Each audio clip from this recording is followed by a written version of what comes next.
Ko darīt ar platlapu hortenziju, kas ir tīšām vai netīšām nonākusi mūsu aprūpē?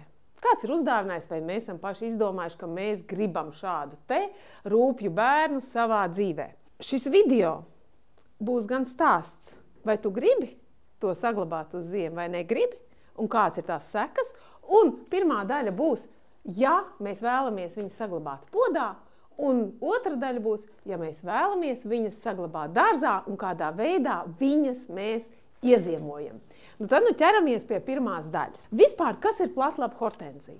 Kāpēc mēs viņu atdalam no būtības ar citām hortenzijām, tām pašām skarainajām, kuras mēs varam griezt gan rūdeni, gan pavasari?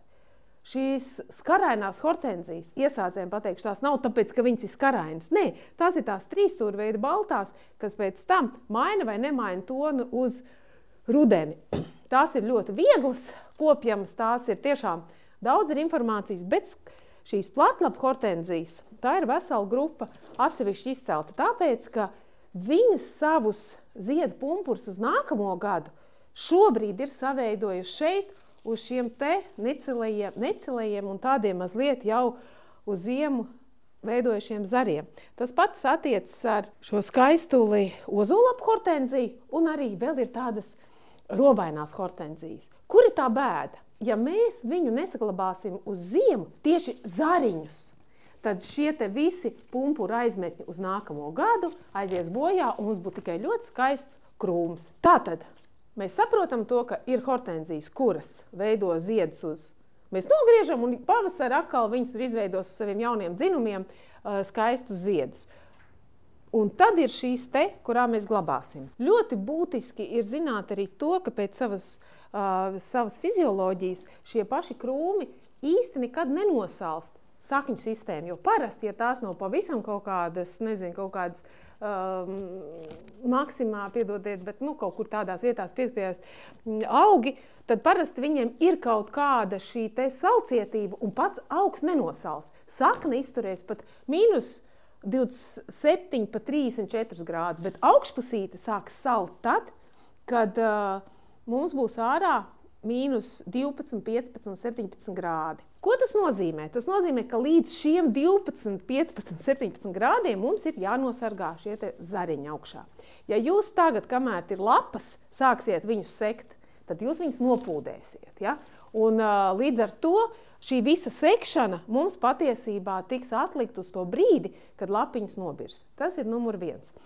Bet sadalam šo te informāciju divās daļās. Pirmā daļa tātad, ja mēs gribam šo puķpodu atstāt kā puķpodu un nākam pavasari iznest ārā, lai rotā mūsu terasi. Pirmā lieta, ko mēs skatāmies, vai mūsu puķpods nav tik maziņš, šis te mazs puķpodiņš, tā, ka viņi pat nevar salaistīt. Ja viņi ir tā, ka piespiesta pilnīgi tā, ka mēs ņemam ārā no sakņu sistēmu, šī ir pareizi, šis viss kārtībā, te viņi nav pārāk pilni, ja? Bet ir tāda mazi podiņi, kad viņas grūti saliet. Tad jums tomēr būs jāiestāda mazliet lielākā podā. Jūs paņemiet skābo kūdriņu, jūs paņemiet mazliet tur kaut kādu, pat varat arī mazliet kompostiņu un pārstādiet lielākā podā. Kāpēc? Jo, ja jūs viņu saglabāsiet telpās, jums vajadzīgs šis moments, lai viņi neizkals. Tas ir numur 1. Jo ziemā jums tad pie jūsu auga būs jāiet un jāaplaist. Otrais moments, kur mēs viņu turam? Ļoti daudz izdomā, ka viņi turēs viņu istabā. Pie radiatoriem, siltā telpā. Nē, tas nevies cauri. Mums jāatrod telpa, kas nav apkurināma, kas neaiziet, kur temperatūra neaiziet zemāk par tiem kaut kādiem 2, 3 vai 5 mīnus grādiem. Būtu labi, ja tas būtu kā tāds pagrabs vai neapkurināma kāda garāža vai, mūsu vasaras māja, bet neapkurināma, lai nav temperatūras maiņas, lai viņa nemostās. Līdz ar to sākumā jūs varat turēt pat tumsā, pat pagrabā. Ziemā viņai nav vajadzīga gaisma. Tad, kad šīs te lapas nobirs, viņai gaismu nevajag. Bet, ja mēs esam ielikuši pagrabā, kur ir tumšs, tad pavasarī tajā brīdī, kad sāksies aktīvi mazliet, jūs pat redzēsiet, jūs pieiesiet, un viņi sāks veidot jaunos mazos pumpuriņus pat tumsā. Jums viņi būs jāiznest vietā, kur ir gaišs. bet jūs nedrīkstat arī istabā viņu nest iekšā. Jums viņai ir jānotur līdz pat pavasarim, kad mēs varēsim nest ārā viņu mazliet šajā tādā saudzīgā režīmā. Jums visu laiku būs jāskatās, lai tajā brīdī, kad ziemā viņai vajag, vai vēlā ziemā ne, bet agrā pavasarī, lai šīs nesāk stīdzēt. Ja sāk stīdzēt, pielieciet kaut kur pie gaismas loga un lēnām, un galvenais neiznesiet ārā pārāk agri augstumā. Jā, tātad tas būs jādara. Mēslot neko nevajag, bet jums vienreiz varbūt mēnesī pieiet pie sava auga un skatāties, lai viņš nav izkaltis. Tātad tas būtu it kā tāds pats princips. Kad nest viņu ārā pavasarī, tas jau ir cits jautājums, jo mums ir tās atkārtojušās pavasara salnas, un faktiski, ja jūs esat ienesuši iekšā, jums būs uz tām salnām visu laiku jānes turpu šurpu arī pavasarī, ja, jo mēs nedrīkstam apsaldēt, kā es teicu, šos te jaunos dzinumus. Līdz ar to, ka mēs zinām, ka viņi šeit ir saveidojuši dzinumus, jaunos pumpurus ziedēšanai, mēs viņu nekādā gadījumā neapgriežam. Un mums ir apgriezts tikai ziedgalvas. Ziedgalvas nogriezām, un tas arī viss, un viņi tagad gatavojās. Ja mēs nesam pagrabā un mēs nesam šajās telpās, tad mums nekas vairāk nav jādara. Ne lapas vajag atlapot, neko mums nevajag ņemt nost. Mēs tādu arī noliksim un visu. Vai to mums būtu jādara ar ozolapu hortenzijām? Es teikšu, ka ne. Ozolapu hortenzijas droši stādam ārā. Pat ja viņa neziedēs, viņa vienmēr būs ar ļoti skaistām lapām un Dievs ar visiem tiem ziediem. Un arī šo platlapu hortenziju, ja tu esi izdomājis, ka tu gribi dārzā viņu turēt un pat nesekt šos te ziedu aizmetņus, tad tik un tā katru gadu tev būs ļoti skaistas lapas. Ja? Un ir arī šķirnes, kuras ļoti skaisti krāsojas uz rudeni, un pat tie ziedi nav īpaši vajadzīgi. Bet ja tu tomēr vēlies dārzā viņu arī ziedošu, un negrib nēsāt tai pagrabā turpu šurpu, tad ir otrā daļa, kā saglabāt šos te zariņus ziemā ārā. Un lūk, otrā daļa, iedomājamies, ka šis augs ir iestādīts zemē. Mums viņš augsnītē aug, un pirmais jautājums, kad tad mēs viņam varam sākt ziemot? Ziemošana īsti sanāks tikai tad, ka šīs te lapiņas nokritīs. Viņas visas nokritīs, un tikai tad mēs viņu ziemosim. Kāpēc tas būs rādītājs tam, ka, ja mēs viņu uzliksim siltināšanas materiālu, ka viņi nepamodīsies un tur iekšpusē nesāks veidot jaunos dzinumus, lai nav pa siltu.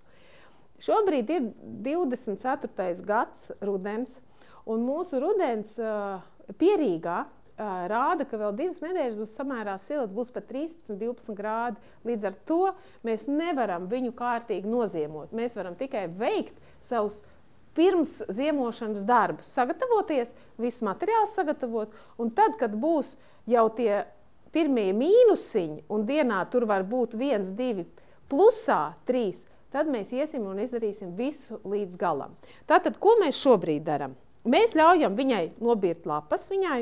Man ir citas tādi, kuri ir jau daļēji nobirdinājuši lapas, un ko es tad varu izdarīt? Tikai nevācam lapas nost. Atceramies, augs, ko viņš dara? Viņš nomet savu lapu, lai tā būtu viņa ne tikai dabīgais šis te aizsarga materiāls, bet arī barības vielu. Un visu mulčēšanu mēs veiksim virs šīm te lapām, lai viņas, šīs te lapiņas veido dabīgos mikroorganismiņus, un pavasar, kas nebūs sapūs, mēs varēsim noņemt. Ko mēs vispirms darīsim? Mēs vispirms sargāsim auga kājiņas, jeb šo te apakšējo daļu. Mēs uzbērsim kārtīgi, es teikšu, ja šī tik liels augs, tad es līdz pat kādai 1/3, pat drusku vairāk uzbēršu kārtīgu vai nu kūdras, labāk skābās kūdras kaudzi. Varbūt tas būs komposts, ja jums ir komposts, tas ir brīnišķīgi, sajauciet ar skābo kūdru un kompostu, jo jūs šo te sajaukumu pēc tam varēsiet pavasarī tikai drusku noņemt malā, un jums jau būs kā barības viela, bet mēs viņu pilnībā neapbaram. Mēs tikai nosadzam šīs kājiņas. Ja? To mēs varam izdarīt ātrāk. Tad, tā mēs esam sagatavojuši, bet vēl mēs varam izdarīt, jo mums būs jāsargā šī te augšējā daļa. Kā sargāt augšējo daļu? Ir dažāds recepts, bet es jums izstāstīšu tieši to principu. Kā jūs pēc tam variējat, tā ir jūsu darīšana. Viens no maniem ieteikumiem ir paņemam bambusa kociņus. Un bambusa kociņi mums būs kā maza siltumnīciņas imitācija, un siltināšanas princips ir tāds, jo vairāk mēs paņemam no augsnes, tā kā veidojot šo te, mēs iespraudīsim vienkārši zemē šos te bambus kociņus. Iedomājamies, ja? Vienkārši ārā ir ļoti augsts, un es negribu iet to visu jums rādīt ārā, bet jūs jau visu to varat vizualizēt. Mēs šādi te iespraužam zemē, tā riktīgi, patiesībā šim augam vajadzētu būt pat augstākiem šiem te zariņiem, ja? Šiem te bambus kociņiem. Mēs šādi iespraudīsim zemē un gaidīsim, ka mūsu temperatūriņa būs, un te sasiesim augšā, un gaidīsim, ka tā temperatūra būs druscītiņ mazāka. Nebūs tie lielie plusi. Jo vairāk mēs paņemsim augsni šajā mūsu imitētajā siltumnīciņā, jo labāk. Jo vienīgais avots, kas var mazliet iedot siltumu, ir augsne. No zemes. Zeme ir tā, kas dod mums siltumu. Ja mēs vienkārši jebkuru augu aptinam riņķī vienkārši ar agroplēju vai kaut ko tam līdzīgi, mēs viņu sargājam no vēja, bet mēs neiedodam šo te siltuma procesu. Ja? Un jūs pat varat šādus vigvams uztaisīt, ja jums ir vairākas blakām, uztaisiet vienu uz visām. Tas ir pat labāk. Lūk, mēs šādi sagatavojam un gaidam, kad nebūs tie lielie plusi. Ko mēs te varam likt virsū? Galvenais princips ir, lai tas, ko mēs liksim virsū, ļauj arī elpot. Ja? Un mēs ļoti labi zinām, ka vēl no veciem laikiem rožinieki vienmēr likuši ko? Egļu zarus. Egļu zarus. Ja jums ir egļu zari, tad jūs varat pat nelikt šos te bambusiņus, bet vienkārši lielus egļu zarus ņemt un siet virsū šādi te kā vigvamiņus sasiet. Ja? Ja jums to egļu zaru nav, patiesībā egļu zari ļoti laba lieta cekšanai, kāpēc? Jo tie elpo, tie veido šo te vigvamu formu, vai jeb siltumnīciņas formu, un pēles un žurkas nevisai mīl dzīvot šādā te ļoti asā teritorijā. Ja? Lūk, bet ja jums nav šie te egļu zari, tad varbūt vismaz drusku egļu zarus jūs varat likt apakšējā daļā, lai tā žurkas pēles nav, bet jums, pieņemsim, ir citi materiāli. Pieņemsim, jums ir nogrieztas graudzāles. Graudzāles es izvēlētos ne pārāk mīkstas, bet varbūt tās, kuras ir lieliem stiebriem, kas vairāk ir kā mūsu kaut kādas niedres. Emīl. Jā. Un mūsu niedrītes mēs arī varam, šīs te mums ir kaut kādas silbers spaines piegrieztas, un mēs pēc tam varam veidot šādus te nosegt nosedzot gan augsni, bet šādos te mīkstajās vietiņās ļoti mīl dzīvot pelītes, tāpēc tomēr tos egļu zariņus iesaku ielikt. Citi liek vēl pret pelēm iekšā viņiem kaut kādas tur tās tabletītes, lai viņus atnāk sēdās un nomirst. Bet zinat to, ka tas ir ļoti, teiksim, neekoloģisks pasākums attiecībā pret mūsu kaimiņu kaķiem. Pelīte apēdīs, saindēt, un kaķīts arī var būt pēc tam saindēts. Tā kā esam atbildīgi arī pret kaimiņu mīluļiem. Ja? Un labāk liekam zariņus. Tad, teiksim tā, mums ir šādi te salikts, kas principā būtu ļoti jauki. Un ir vēl viena tāda lieta, ka šie te zariņi visi var arī ļoti tā kā salīt un sākt pūt. Mēs nezinām, kāda būs ziema. Tāpēc šajās vietās, pat augšējās daļās, citreiz tā, bet tikai augšējā daļā mazliet uzliek visparastāko plēvi pieliek, tā kā izveido kā jumtiņu, lai slapjums aiziet projām un nesalīs šeit, nesapūdē iekšējo daļu. Tas pats attiec arī, jūs varbūt redzat internetā, ka ap šīm te hortenzijām tiek veidots kā konstrukcija no metāla žoga, šādi aplikts. Te sāniņā ir ar savilcītēm salikts kopā, viņš ir kā groziņš un piepildīts ar lapām. Jūs to varat darīt. Labāk lapas likt kaut kādas, kas mazāk pūst, tās ir ozolapas. Bet nevienā no šiem te video pamācībām nav rādīts, ka tad jums jāuzliek vēlams virsū tādu kā jumtiņu, kaut vai dēļu jumtiņu uzlieciet vāciņu, lai ūdens nesatek un tur nesapūdē, un tad jau gan viņš sasals. Ja? Tā kā, ja jūs veidojat šādu konstrukciju, atceramies ļoti labi, ja mēs augšējo daļu aizsargājam. Bet sānus mēs nekādā gadījumā nedrīkstam likt virsū nekādas plēvis, kas neelpo. Vienīgais, ko mēs varam, un pat varbūt ir ieteicams ap šīm te konstrukcijām, vai tās ir salmu konstrukcijas, vai tās ir egļu konstrukcijas, mēs varam uzlikt agroplēvi.